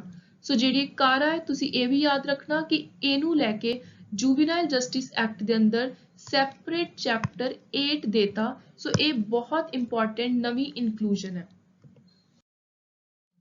ਸੋ ਇਹ ਸੀ ਆਪਣੇ ਸਾਰੇ ਇੰਪੋਰਟੈਂਟ ਲੈਜਿਸਲੇਸ਼ਨ ਸਟੈਟੂਟਰੀ ਪ੍ਰੋਵੀਜ਼ਨ। ਆਪਾਂ ਨੇ ਪਹਿਲਾਂ ਕਨਸਟੀਟਿਊਸ਼ਨਲ ਪ੍ਰੋਵੀਜ਼ਨ ਦੇਖਿਆ related to vulnerable section, then ਆਪਾਂ ਨੇ ਸਾਰੇ ਇੰਪੋਰਟੈਂਟ ਐਕਟਸ ਦੇਖ ਲਏ ਤੇ ਲਾਸਟ ਵਿੱਚ ਹੁਣ ਆਪਾਂ ਗੱਲ ਕਰਾਂਗੇ ਕੁਝ ਇੰਸਟੀਟਿਊਸ਼ਨਸ ਦੀ ਇੰਡੀਆ ਦੇ ਵਿੱਚ ਜਿਹੜੇ ਅਲੱਗ-ਅਲੱਗ ਇੰਸਟੀਚਿਊਟ ਨੇ ਇਹ ਵੀ ਵਲਨਰੇਬਲ ਵੀਕਰ ਸੈਕਸ਼ਨ ਦੀ ਡਿਵੈਲਪਮੈਂਟ ਦੇ ਲਈ ਕੰਮ ਕਰ ਰਹੇ ਨੇ। ਸੋ ਜੇ ਹੋ ਸਕੇ ਐਗਜ਼ਾਮ ਦੇ ਲਈ ਤੁਸੀਂ ਇਹਨਾਂ ਦੇ ਜਿਹੜੇ ਪਲੇਸਿਸ ਨੇ ਕਿ ਕਿੱਥੇ ਕਿੱਥੇ ਨੇ ਉਹ ਪਲੇਸਿਸ ਦੇ ਨਾਮ ਜ਼ਰੂਰ ਯਾਦ ਕਰਕੇ ਜਾਓ। ਸੋ ਨੰਬਰ 1 ਤੇ ਹੈ national institute of social defence, then Deen Dayal Upadhyay Institute of Physically Handicapped, New Delhi, then National Institute for Orthopedically Handicapped, Kolkata, Visually Handicapped, Dehradun, Mentally Handicapped, Sikandrabad, Ali Yavar Jung National Institute for Hearing Handicapped, Mumbai, Rehabilitation Training and Research, Cuttack, Empowerment of Person with Multiple Disability, Chennai, then SVNIRTAR, Odisha.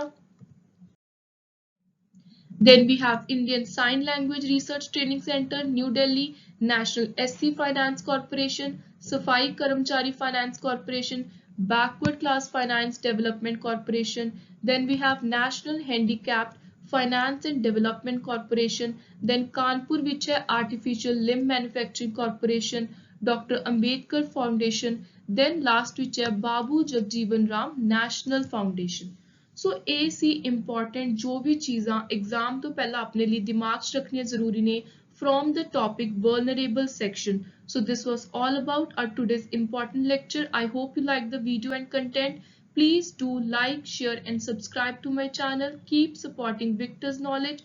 Thank you and good luck for your exam.